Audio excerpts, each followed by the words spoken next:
I know Americans are concerned about the adjustments that are taking. Tumbled more than 500 points after two pillars of the street tumbled over the weekend. Ping-ponging back off each other. People are seeing this, and those memories of fear are coming back.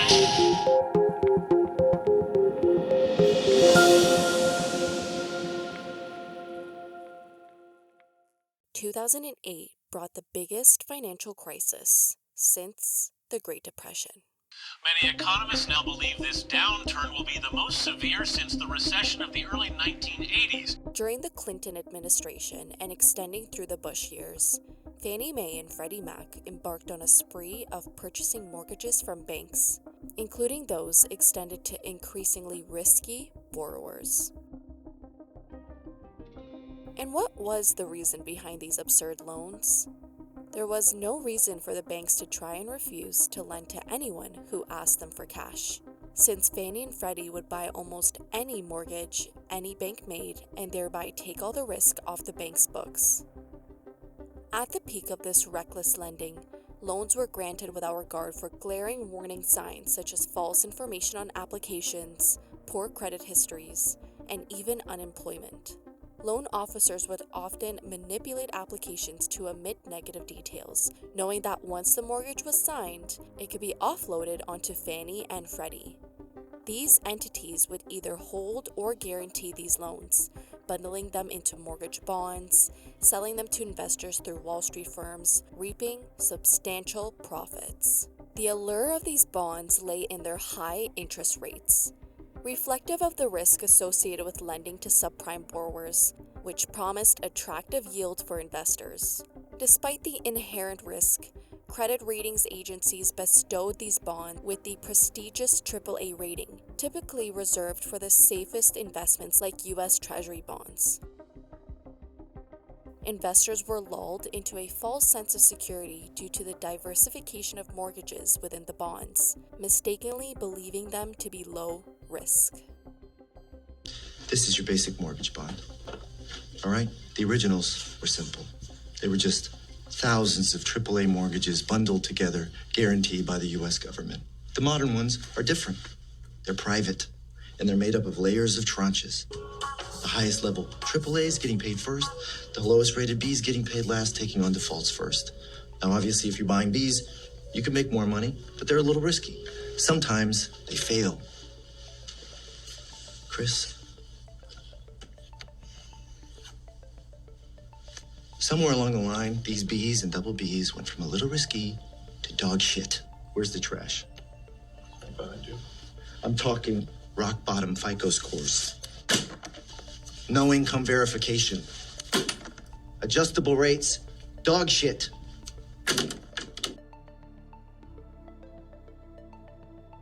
Similarly, the bonds, regardless of the multitude of mortgages they contained, were essentially comprised of countless subpar loans extended to individuals who were unsuitable candidates for mortgages in the first place. Furthermore, financial institutions in their pursuit of higher profits became increasingly inventive with their financial arrangements, creating new bonds not directly backed by mortgages but by other mortgage bonds. At the pinnacle, just before the collapse in 2007, firms were even peddling bond structures from other mortgage bonds, which in turn were composed of the mortgages themselves. Consequently, a single mortgage issued to a risky borrower could become entangled in a complex array of financial instruments, unbeknownst to the original borrower.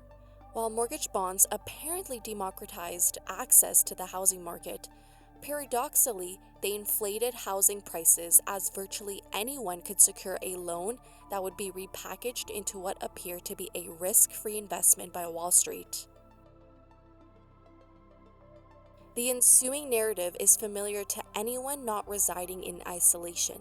The housing bubble caused a rampant borrowing and lending eventually burst as the inflated values of much of America's real estate bore little resemblance to its actual worth.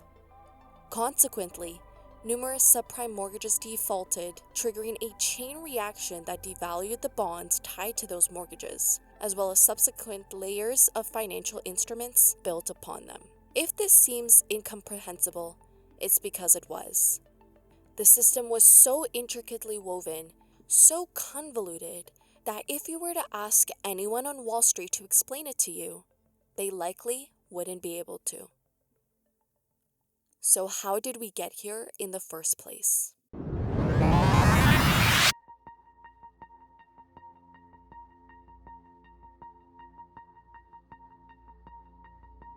Above all else, Wall Street thrives on its connections with influential figures and the profits reaped from nurturing these relationships. Each approval of a bond issue by these politicians translates into a lucrative fee for the bankers. Similarly, every time the federal government accrues debt to finance additional entitlement programs, the large firms involved in underwriting that debt, buying it from the government and selling it to investors, amass wealth. The supposed champions of free market capitalism, the leaders of these firms tasked with facilitating the smooth circulation of capital within the economy, exhibit an appetite for government largesse akin to most complacent civil servant. The consequence?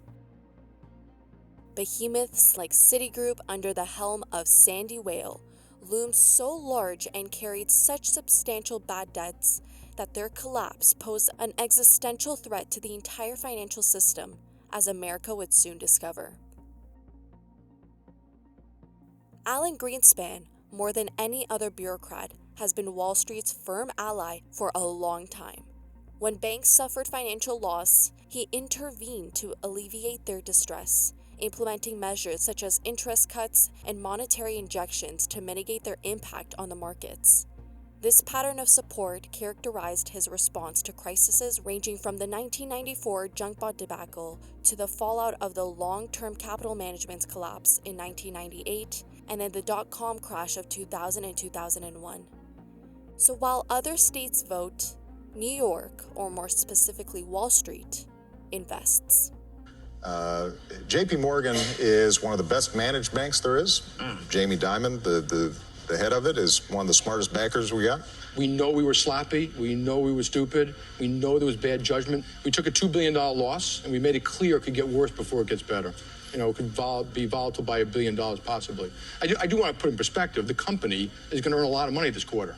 And so it's a very strong company. We made a terrible, egregious mistake. There's almost no excuse for it. More than that, just President Trump in general, because you were an early and vocal supporter of the president. A lot of other chief executives weren't on board. I have a feeling that more of them are now. Do you feel validated to a degree because of that? Well, I don't think like that. I thought the president would do a very good job on economic issues and, debottlenecking the economy, reducing regulations, all those types of things. I learned that he was very focused on trade issues, and the perspective that he articulates, private as well as I think in public, is all he's looking for is a level playing field.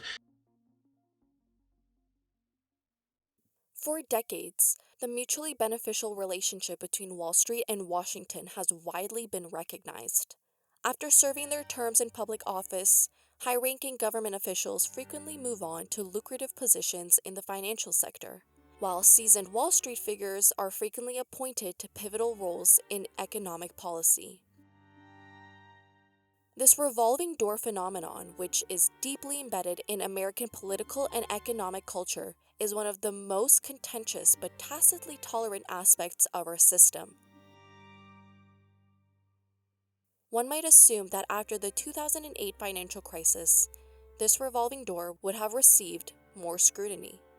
It was expected that the relationship between Wall Street and Washington would be reevaluated in order to avoid future crises. Although, Wall Street tends to have a selective memory. It recalls the bailouts and the government's determination to stabilize the economy in midst of chaos.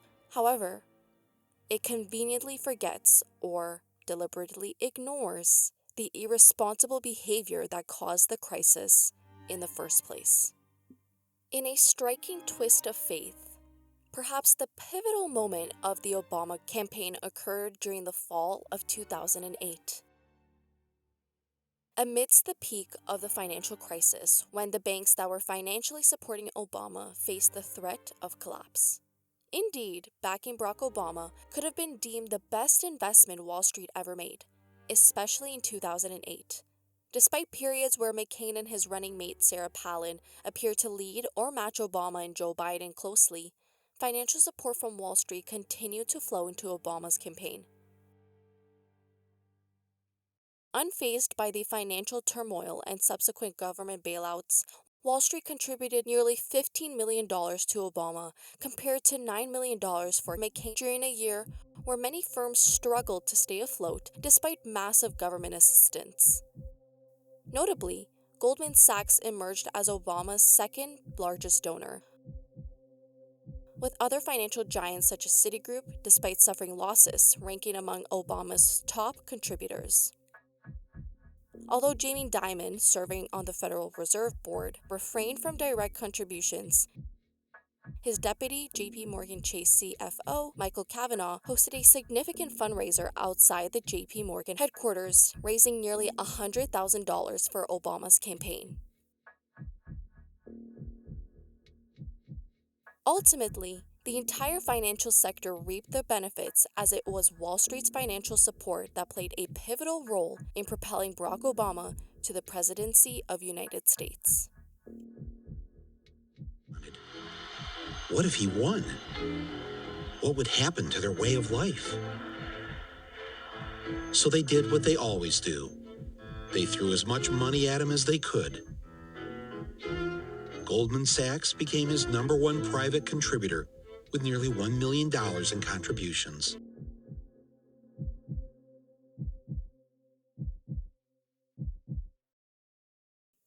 It's a mutually benefiting relationship that has persisted throughout. As previously discussed, major Wall Street firms have reaped substantial profits by facilitating America's borrowings free, acting as intermediaries in the distribution of Treasury bonds worldwide. This government policy, initiated during the Clinton era, relied heavily on Wall Street's involvement. The pivotal mechanisms enabling banks to extend loans liberally and provide mortgages to countless Americans who would otherwise be deemed ineligible was none other than the mortgage bond, originally conceived by BlackRock's Larry Fink in the 1980s during his tenure as a Wall Street bond trader. Fink's creation allowed banks to offload risky loans from their balance sheets onto investors, propelling him to immense wealth as the concept gained widespread acceptance in the banking sector. Despite ultimately being implicated in the 2008 financial crisis, these bonds proved immensely lucrative for Wall Street for years, contributing trillions of dollars to banks' profit as home ownership rates soared. Concurrently, the government achieved its stated objective, practically initiated during the Clinton administration, of expanding homeownership rates from 60 to 70%, a feat made possibly only through the cooperation of major banks purchasing mortgages from entities like Fannie Mae and Freddie Mac, and others building them into bonds for investors' consumption. Thus, while Wall Street amassed significant wealth, big government accomplished its goals, all through this mutually beneficial arrangement. Includes a commitment to work to provide decent, safe, affordable homes to all Americans, and to do it with an alliance of the public and private sector. I want to say this one more time, and I want to thank again all the people here from the private sector who's worked with Secretary Cisneros on this. Our home ownership strategy will not cost the taxpayers one extra cent. It will not require legislation. It will not add more federal programs or grow federal bureaucracy. It's 100 specific actions that address the practical needs of people who are trying to build their own personal version of the American dream.